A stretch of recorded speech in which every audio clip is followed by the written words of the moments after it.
La carta di credito ti sta rovinando e non lo sai?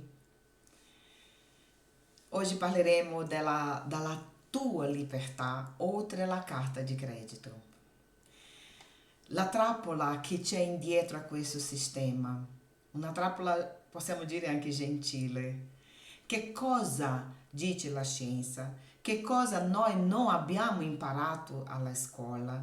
Che cosa non abbiamo imparato dai nostri genitori?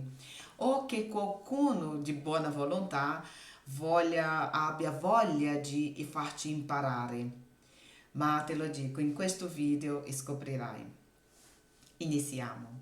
Ciao, io sono Cleide e in questo video voglio chiarire o cercare di chiarire dei punti anche di quello che ho passato per quanto riguarda le carte di credito e la mia storia e anche cosa posso aiutarci a uscire di questa trappola. Oggi parleremo di qualcosa che spesso ci toglie il sonno, come ho detto prima, la carta di credito, ma di cui anche proviamo vergogna a parlare. Molti di noi la vedono come una estensione del nostro stipendio, una riserva di ossigeno, ma la verità è un'altra. La carta non è un reddito, è un prestito sul nostro tempo futuro. Voglio dirti, non sentirti in colpa se ti senti intrappolata oggi con la carta di credito. Perché? Perché il sistema è progettato esattamente per farti sentirti così. Ma come tutto c'è una soluzione, per tutti i problemi nella vita c'è una soluzione, troveremo anche questo. Che cosa dice la scienza dietro i click? Non è mancanza di forza di volontà, perché tante volte possiamo pensare che sia questo. Ancora una volta sono caduta. No, non è questo. La scienza ci spiega cosa succede. Il dispiacere del distacco. Quando usiamo i contanti, il nostro cervello prova un piccolo fastidio fisico nel vedere i soldi andarsene. La carta, cosa succede con la carta? La carta anestetizza questo dolore. Non senti che stai spendendo finché non ti arriva la fattura. Questo succede anche come la dopamina e ricompensa. Uno studio del MIT ha dimostrato che una sola vista della carta di credito attiva nel nostro cervello un circuito della ricompensa in che ci dà la sensazione di forza, di benessere, di piacere.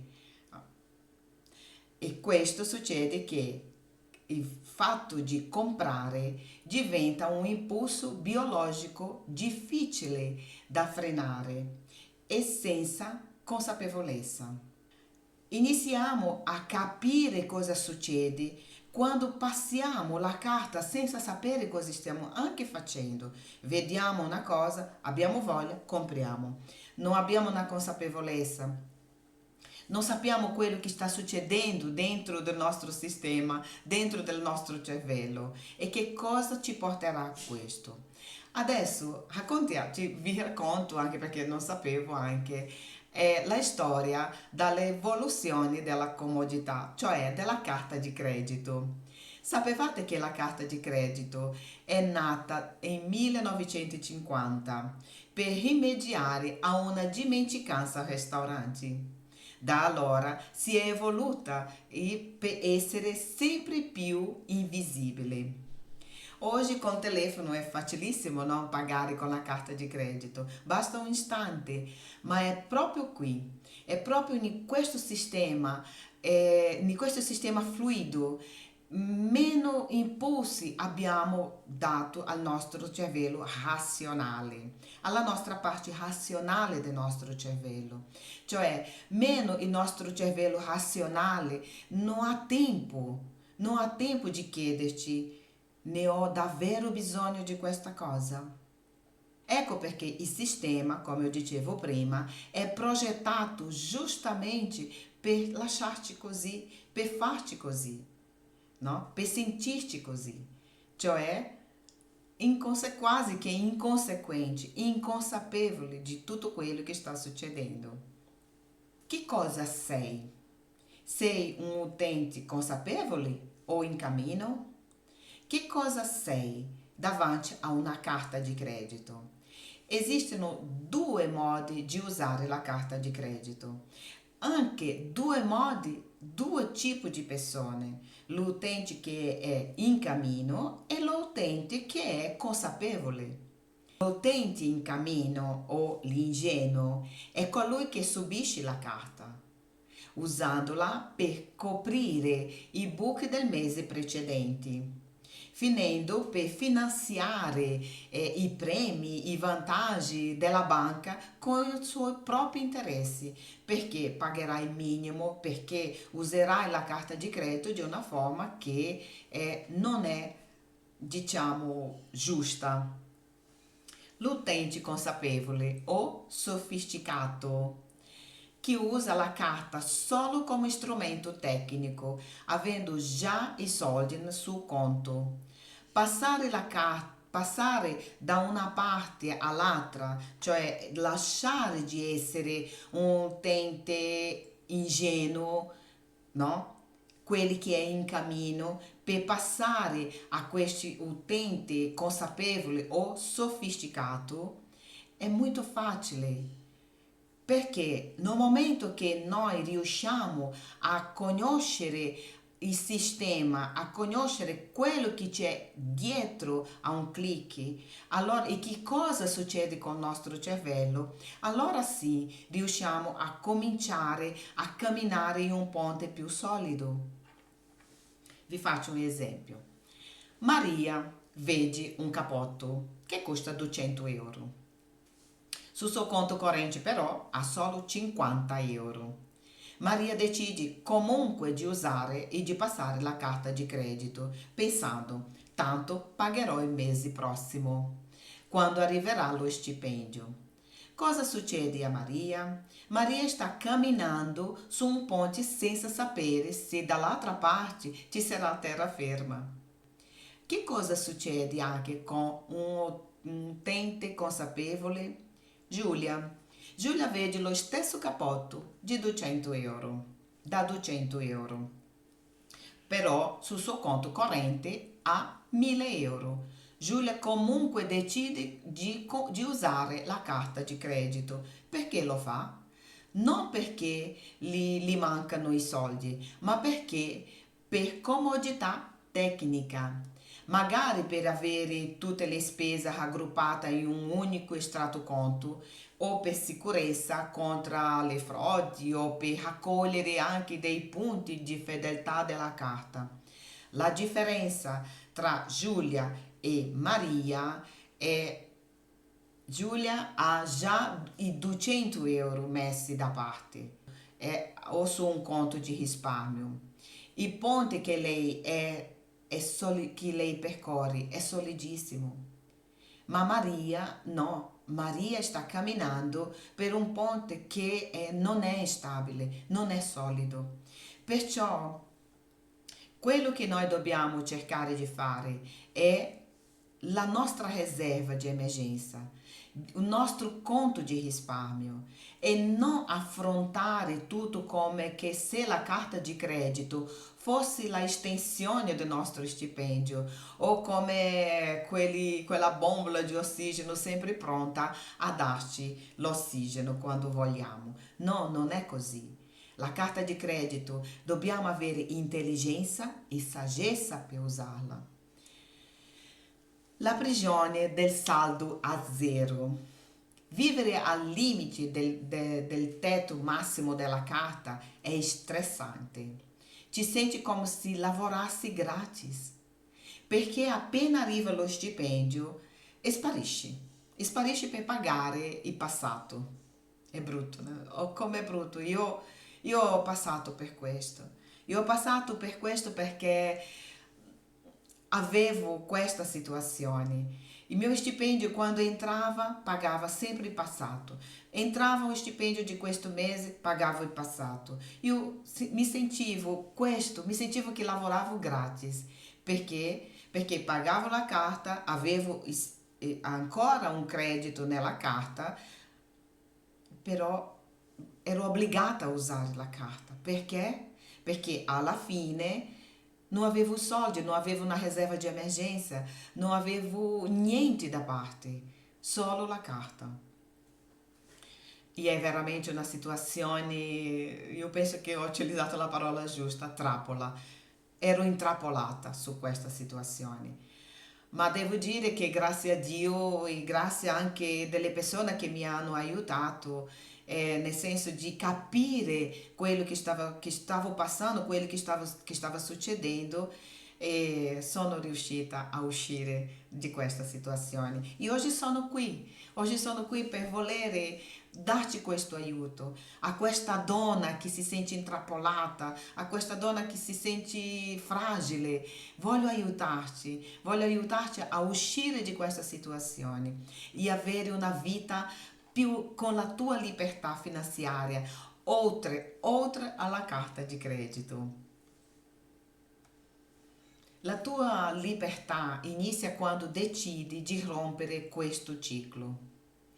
La soluzione pratica, perché è bello quando noi sappiamo delle cose, quando qualcuno te lo dice, quando leggi un libro, vedi un video su YouTube, eh, però se rimani fino a lì non farai niente. Continuerai nella gabbia, continuerai nella rota dei cricetti. Ma che cosa c'è di bello? Che cosa voglio darci in più? Voglio darci una soluzione pratica. Le soluzioni pratiche esistono, le soluzioni esistono per questo tipo di problema. Quando noi affrontiamo le situazioni con la carta di credito, le situazioni negative con la carta di credito, riprenditi il tuo spazio. Riprendi il tuo spazio. Se sei già in difficoltà, metti la carta. Hai un freezer a casa? Metti la carta nel freezer, ma letteralmente buttala nel freezer. Togli il potere immediato. Per almeno 30 giorni usa solo contanti o il bancomat. Riconnettiti con il valore fisico del denaro. Ci ricorda cosa ho detto prima del dolore fisico che il nostro cervello soffre quando vedi i soldi andarsene? È giustamente questo, devi riprendere questo se vuoi avere una vita diversa, una vita del futuro, una vita migliore per te e per la tua famiglia. Consolida il respiro. Se hai troppe rate nella carta, valuta un piccolo prestito personale con la tua banca e spesso a tassi molto più bassi della carta di credito e ti dà una data certa di fine debito. Se vuoi evitare la trappola, la regola delle 48 ore. Prima di un acquisto non essenziale, aspetta 2 giorni. Se il desiderio resta, allora procedi. Se no, niente acquisti. Ci parlo anche del cuscino della libertà. Prima di usare il credito, risparmia. Risparmia anche solo una piccola somma per le emergenze. Sarà il tuo vero scudo. È stato questo punto dove io ho iniziato a cambiare, di lasciare di essere quello utente ingenuo o ingenua per essere un utente consapevole, sofisticato. O cuscino della libertà. Prima di usare il credito, risparmia. anche solo una piccola somma per l'emergenza sarà il tuo vero scudo. È stato questo il punto fondamentale per me quando io ho iniziato a lasciare da parte la carta di credito. Perché? Perché tutto quello che io facevo di più era pagare il supermercato con la carta di credito. E questa situazione ogni mese diventava una palla di neve. Allora io ho detto, va bene, questo mese io non compro con la carta, pago con il bancomat. E è stato così. Sono riuscita da parte mettere poco, ho riformulato la mia spesa del supermercato e da lì ho iniziato piano piano con poco il cambiamento. Invece di comprare tutta la spesa di una volta sola, la spesa grande, no? Di una volta sola, ho iniziato a fare una per settimane. E il valore era molto più basso e sono riuscita. Sono riuscita piano pianino e questo è stato il vero cambiamento quando io ho deciso di non pagare le cose tipo il supermercato con la carta di credito, la spesa grande del mese, ma fare ogni settimana un pezzettino. E è stato molto molto valido e è stato il mio primo passo, posso dire. Il mio regalo per te. Io ho fatto un planner della consapevolezza, no? Questo ho preparato per te un planner, è gratuito, è scaricabile, troverai i link qua sotto. È un semplice elenco, non è un semplice elenco di numeri, ma un strumento per scrivere senza filtri e riprendere il controllo. Ricordati, e anche questo ho imparato, che scrivere a mano riduce la impulsività fino a 30%. È incredibile. Noi siamo fatte davvero, siamo delle macchine perfette. Peccato che il sistema ci porta a sbandare, ci porta a fare delle cose che viene solo contro la nostra natura. E io ho parlato prima di un studio, no? Anche questo lo troverai nel link. Lo parlano che cosa dice la scienza sulla questione della carta di credito e non permettere che un pezzo di plastica di definire i tuoi valori o la tua serenità. La libertà finanziaria non è comprare tutto quello che vuoi, ma non avere bisogno di nulla che ti tolga la pace. Quello è la vera libertà. Scarica il planner, se hai un po' di tempo, dà un'occhiata a questi studi, sono elencati nei link. E oggi scrivi nei commenti se uno di questi punti ti è interessato, ti ha colpito. E cosa devo dire di più? Ci vediamo nel prossimo video e che Dio ti benedica e ti dia tanta consapevolezza. Ciao!